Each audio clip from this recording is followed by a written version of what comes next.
Welcome to Marketing Mistakes and How to Avoid Them.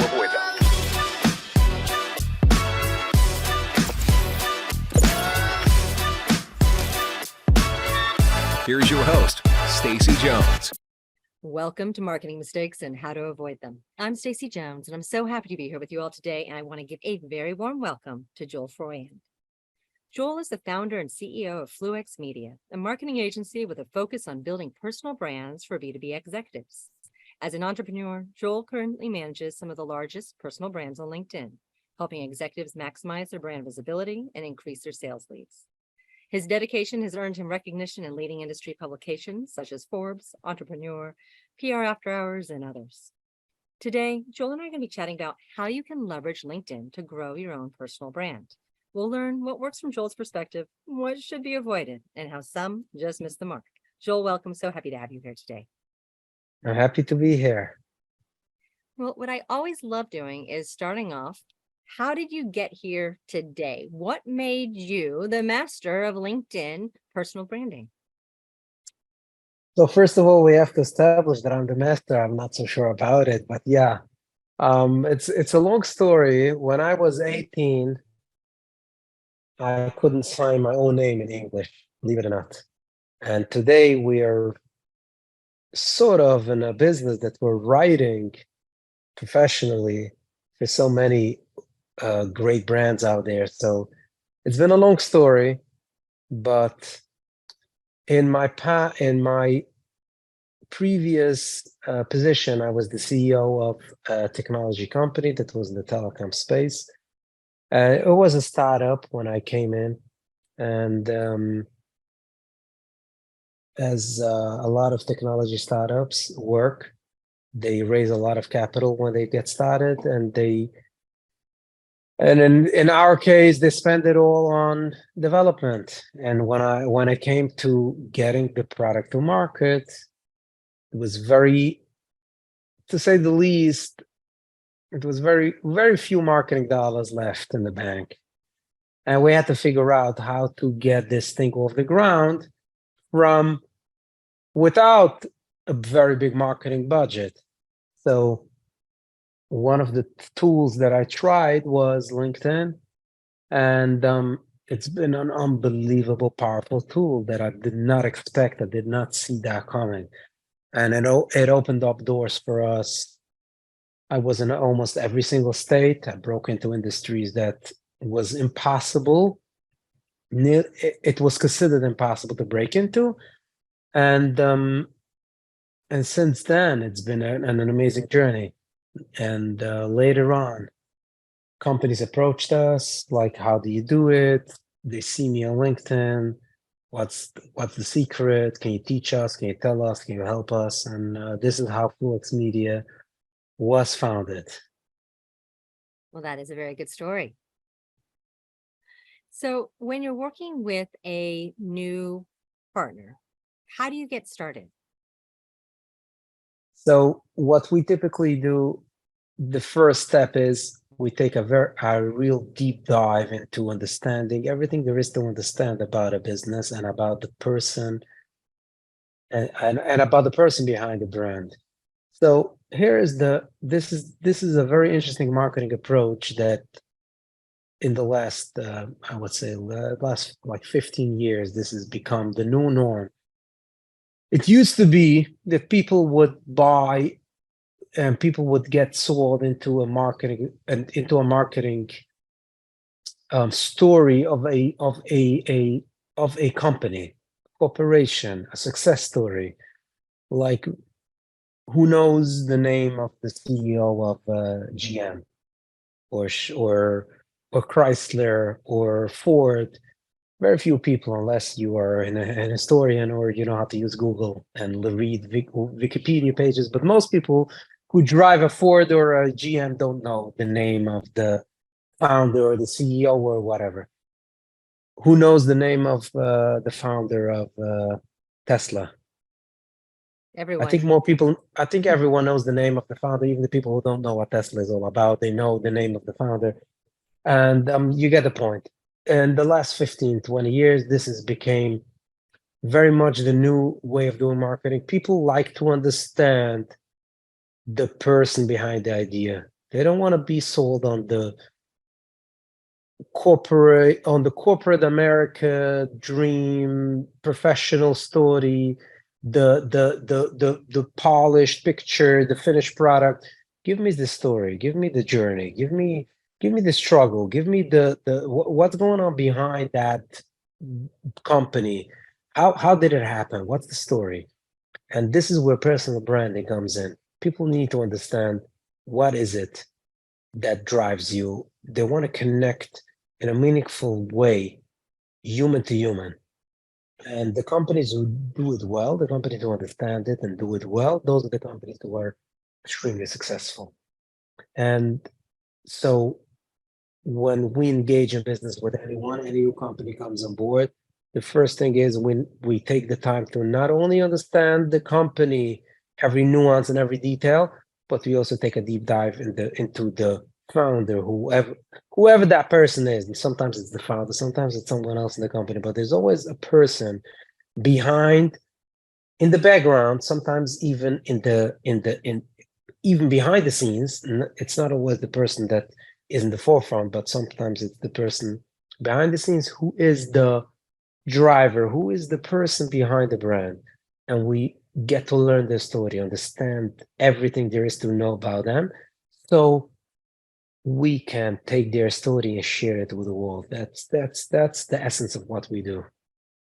And so do you think, I know you just said human to human, but do you think this applies to both B2B and B2C brands? So yes, I do think and I do believe strongly that it applies to B2B and B2C. Obviously, the higher the stakes are, the more important it is. It's one thing if I'm going to buy, let's say, for example, if I'm going to buy a piece of jewelry that costs 10, 15 bucks, most likely I don't really care who the manufacturer is. I would just go on Amazon or on eBay and I would search for that item and I would just sort it lowest to highest price plus included shipping, and whoever comes up the cheapest price, I'll just buy it. If it has good reviews, I don't really care who's the manufacturer. But let's say if I'm looking for, let's say, for a hip replacement surgeon, would you still go on Amazon and search lowest to highest? No, I need to know who is that surgeon, what's the background, where they're coming from, what have they done in the past. I need to get their trust. I need to be able to trust that person, that they know what they're doing. So the concept is the higher the stakes, the more trust we're looking for in order to engage in that transaction.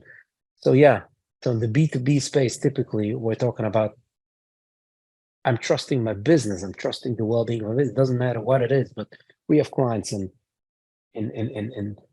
software development, we have clients in all different industries, but in the B2B space, trust is a huge factor. It's not just price, it's not just quality of product. Trust is a big deal. So yeah, authority and trust and everything. I need to know who is the person that I'm engaging with.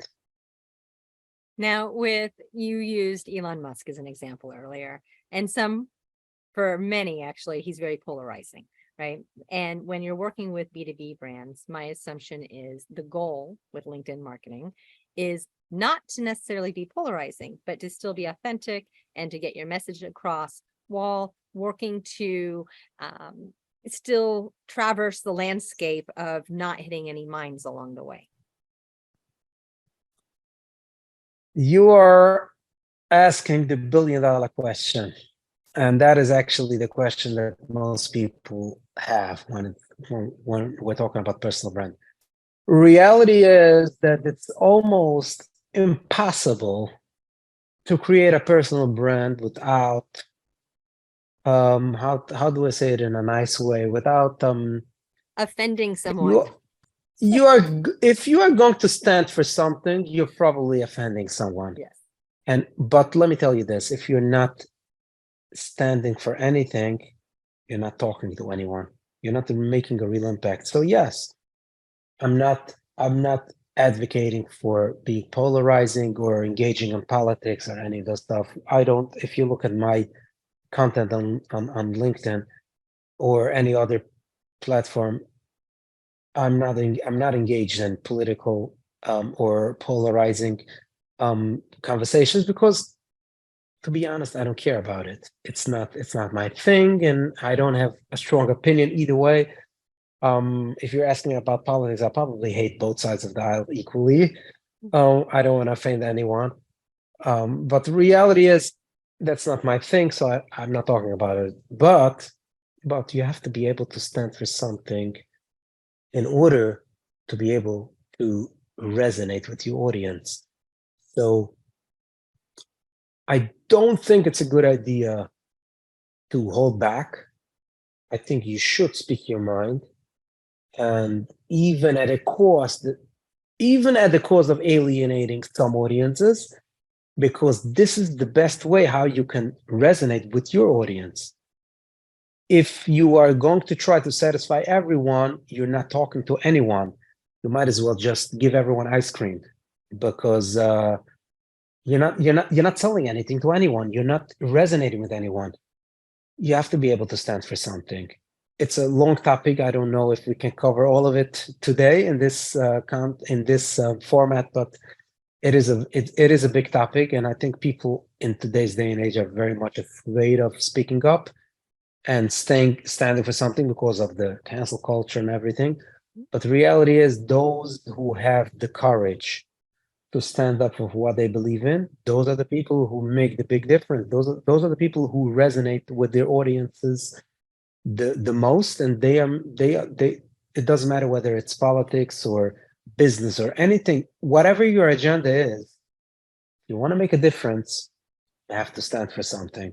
Go look around at both sides of the aisle. I can give you examples, but I think you don't need my examples. Just everyone knows everyone will understand. It doesn't matter which side of the aisle you're looking at, on whichever topic you want to touch. You'll see the people who are unafraid to speak their minds. Those are the people who make the difference. And it's interesting with cancel culture because you will offend someone, but most cancel culture is revealing today that you're not doing overtly long-term harm to your brand because you're not offending those who actually are appreciating what you're saying, with some exceptions. Exactly. You again, you don't be stupid. You don't need to say. Some people, it's very easy to get sucked into the social media phenomenon where all that matters to you is the fame and the likes and the comments and the engagement, and then you're just saying things just to offend everyone so you get more engagement. It's very easy to fall into that trap. Never forget what your main objective is. Never forget that. But yes, stand for something.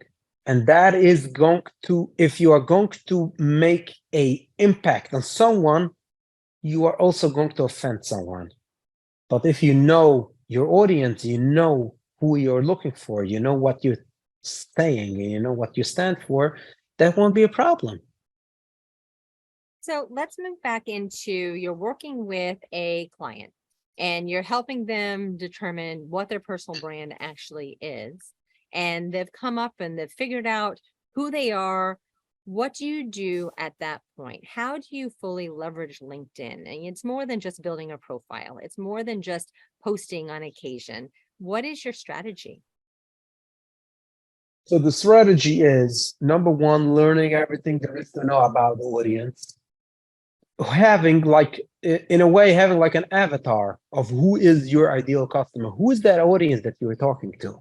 When you understand that perfectly, then you're not just putting out content. Content could be, you can have great content with great engagement and not make a single sale. I know many of them. I have a lot of clients who come to me. They have an amazing engagement ratio, but sales is not happening.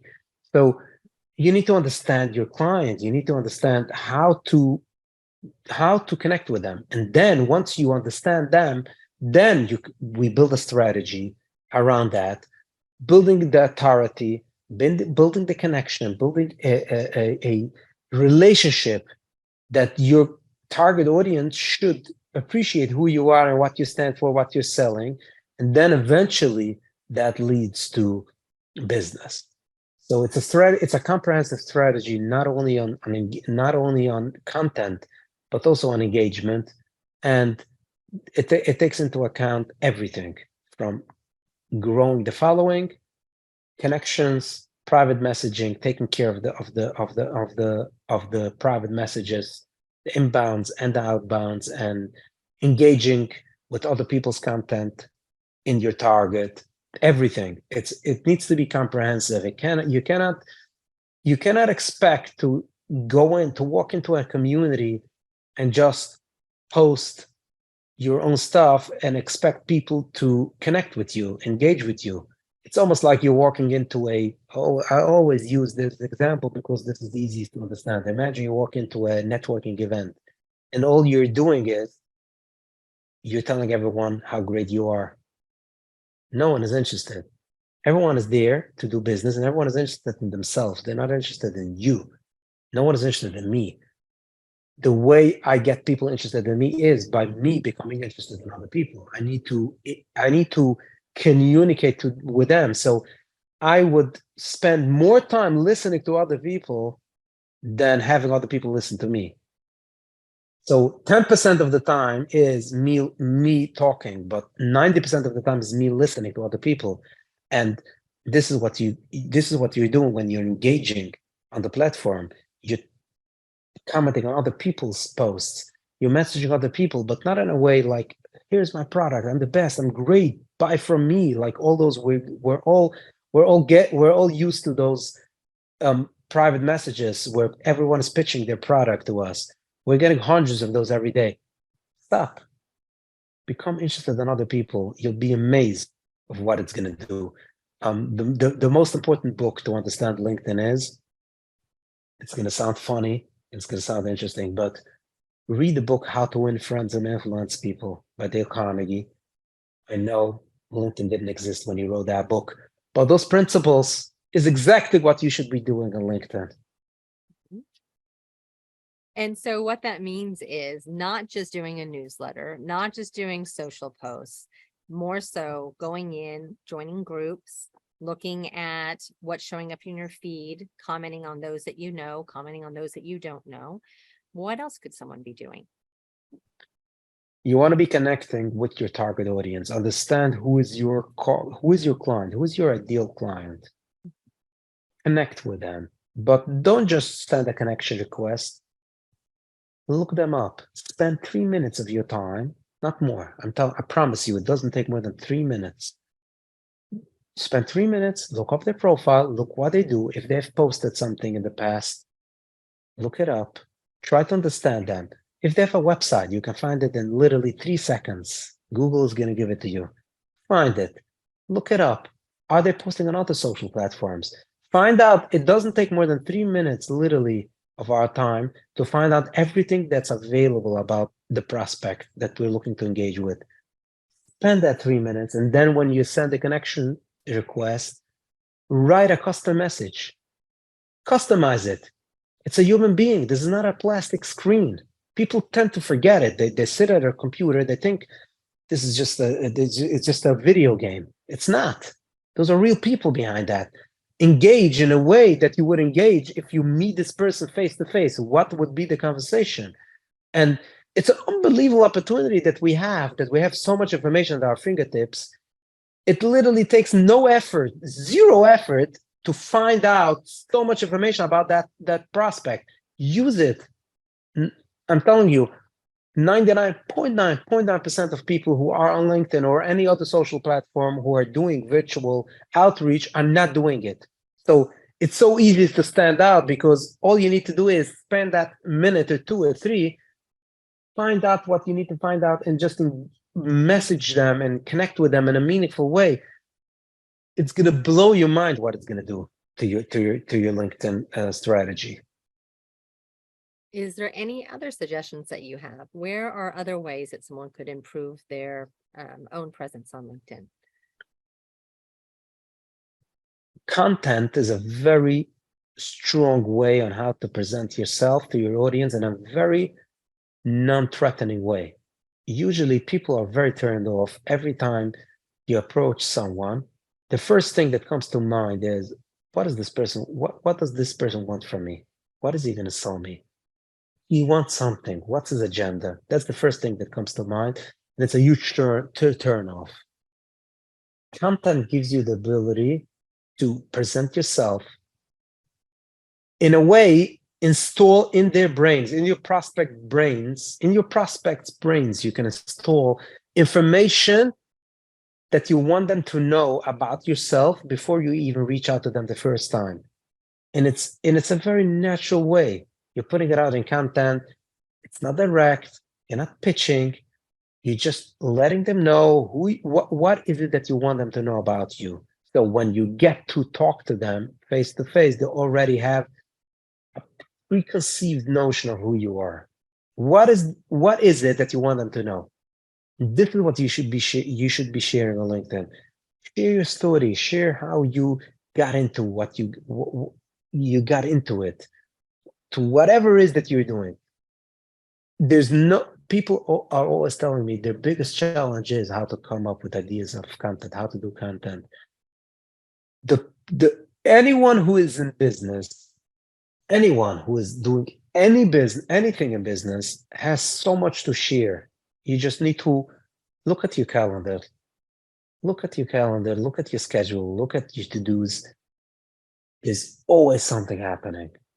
Just share your journey. You have no idea. It might seem like it's not interesting. It might be not interesting to you because you're dealing with it every day. Most people don't deal with what you're dealing with. Most people don't know what it's like to be in the business that you're in. They just don't know. It's interesting. They want to know. Have you ever watched a movie? Have you ever watched have you ever watched a behind the scenes movie, like how it's made? Well, I will say, since my industry is in Hollywood, where I work with Oh, brands and put them in movies and TV shows, I have watched more movies probably than all of our listeners combined at this point. okay. So how do you like to watch the behind the scenes, the making of?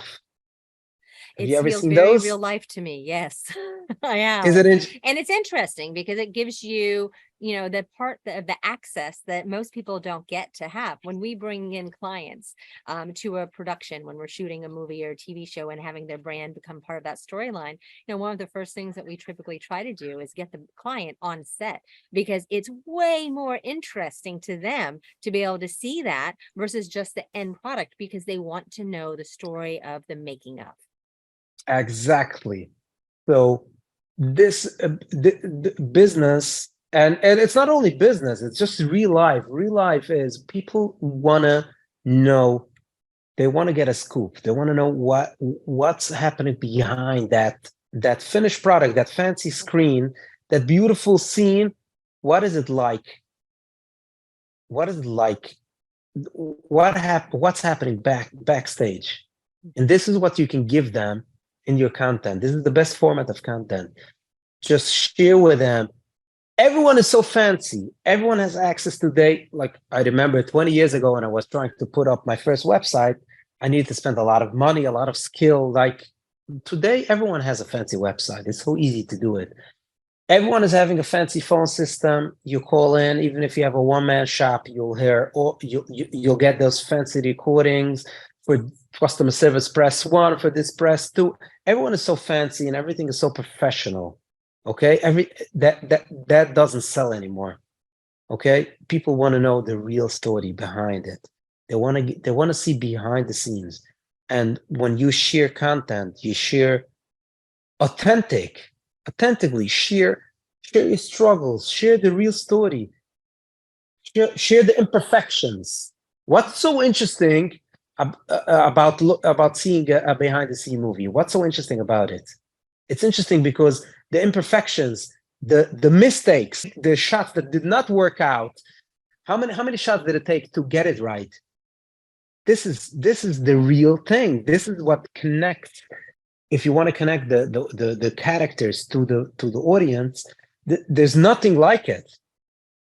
And you can do it in content so easy. all you have to do is just be willing to be vulnerable and open and share. That's all you need to do. And I'm telling you from experience, there's nothing that sells like vulnerability. Nothing.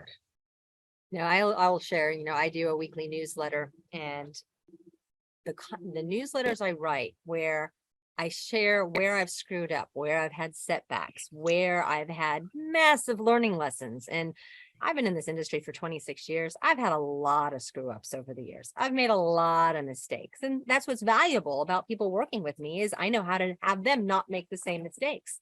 But it's those messages that I have where I get the highest engagement, the highest feedback, the comments of, I can't believe you shared that story. I had the same thing happening. And you start relating on a different level versus just saying, here it is in my pristineness of perfection, because no one is perfect. And people want to know how they can basically avoid screwing up, which is why this podcast is called Marketing Mistakes and How to Avoid Them. That is so true. What you just said. This is, if people ask me all the time, like, what is the secret? Like, best content. What is the secret? What you just said, that is it. That is content. That is it. Nothing else. Because after all, we're human beings. No one is perfect. And when you're portraying a perfect picture, when you're saying you're flawless, when you're just showing up as the perfect company, you know what you're telling everyone else? You're telling them that they are inferior. You're telling them that they're not good enough. You're telling them you make them feel like this person will never understand me. They'll judge me or whatever it is.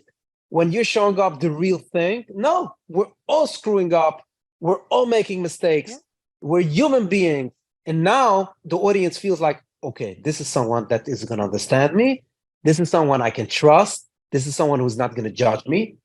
I feel a connection. This is someone I can engage in business with. So how do you take this from your writing on LinkedIn, your video on LinkedIn, and really construct this into a story that's ongoing with an actual plan in place? So the first step is getting a deep dive and understanding everything there is to know.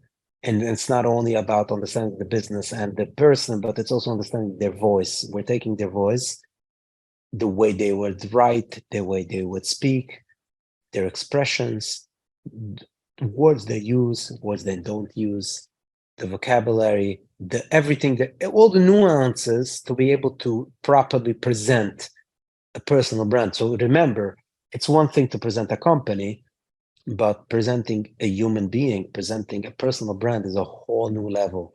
So we need to be able to do that properly. So first of all, we build out the foundation. Once we have that, we're doing a weekly content call. That is, we get on a weekly phone call, which takes about 30 minutes, where the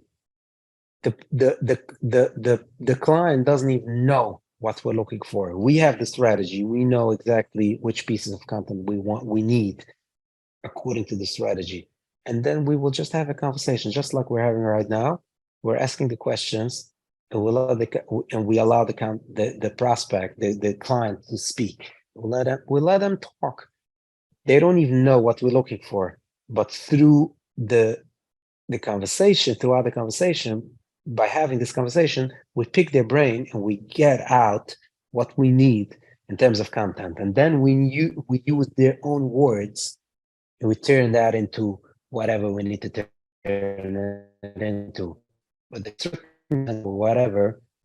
And it's always their voice, their content. It's not just ghostwriting. It's one thing to be a ghostwriter, look up and research and write, but this is taking personal branding to a whole new level. The person doesn't need to think about content. The person doesn't need to come up with ideas of what to post or how to post, or we're doing it all, and it's all their own words, their own language, their own insights, their own information. And when they read back, we have an approval process. They have to read the post and approve it before we put it out. When they read it and they look at it, it's like we had a client express it's an interesting expression, but he said like, this is creepy. I'm reading it and it sounds to me like I've written it, but I didn't. Like it's so I might as well. This is me. Like, how did you get into my brain to be able to write the way I write? This is how far we take it. So That's this is the awesome. content piece. I don't know if you use ChatGPT or any other AI, but I've written so much. Just a ridiculous amount of content on our blogs. We have over 1,600 on our agency, and I've done a lot of interviews with press. But it's gotten to the point where I can literally go into a ChatGPT scenario and say, write in the voice of Stacey Jones of Hollywood Branded, and it will write, and I'll give it its topic, and it will write something. And I will say, I have a hard time telling if I wrote it or if chat wrote it. So the fact that you guys can do that as well is fantastic. So I imagine that at a certain point, AI will be. I think someone is going to develop it, but if not, I think we will do it eventually.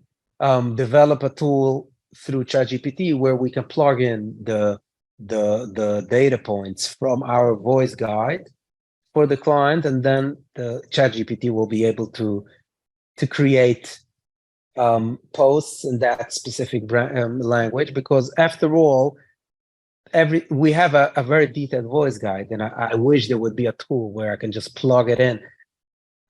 Yeah, famous voices out there. When you have enough data on the internet from a certain character, yes, then ChatGPT has a lot to base it on. But we're working. Most of our clients are not famous people, not people that have a lot of content out there, and we have to create it from scratch.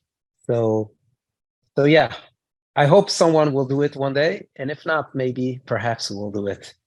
If you do it, I think a lot of people will sign up for it. So that would be something that would be very Yeah, valuable. but I suspect that someone or maybe multiple people are already working on something like that, Yes, but is yours because better? there's a clear science to it. Okay, or that's all I can tell you. There is a Yes. science to it, and it's not there's nothing creative about it. It's very simple. It's very simple. There are many courses on the topic. Um, it's not so hard to create a voice guide. So how can our listeners reach out to you? Where can they find you? And I bet you're going to say LinkedIn is one of those platforms. Yeah, LinkedIn is going to be the easiest way to get in touch. Joel Freund, it's on LinkedIn. You can message me, or our website, fluxmedia.com. That's the easy way to get in touch. And I have a special offer to all your listeners. Right. We spoke about what is the right way to send a connection request. And a lot of people have this question, like, how do you do it right? I just said spend 3 minutes to research, but really, how do you do it? I've recorded a short video, like a 15-minute video, where I show you step by step how we do it in LinkedIn and Influex, how we do it for clients. Everyone can do it. Again, nothing we do is rocket science. Everyone can do it. I have this video that I really I want people to learn how to engage in a meaningful way in a virtual world. And I'm giving it away for free. Anyone who wants it can just email us or message me on LinkedIn or on the website, or just email us at info@fluxmedia.com, and I'll be happy to send you that training. I too look forward to watching that training because I am sure we can improve massively with your insights. Amazing. Well, Joel, thank you so much for joining us today. I learned a lot. I know our listeners learned as well. Really appreciate your time and thoughts. Thank you so much. It's been a pleasure. And to all of our listeners, thank you for tuning in to another episode of Marketing Mistakes and How to Avoid Them. I am sure you learned a lot because I did. I look forward to chatting with you this next week. And until then, if you have any questions about how to leverage your brand through third person content, whether that be a movie, a TV show, a podcast, a music video, an influencer, or celebrity, keep Hollywood Branded in mind, reach out. I'm happy to connect with you or with our team. Have a great one.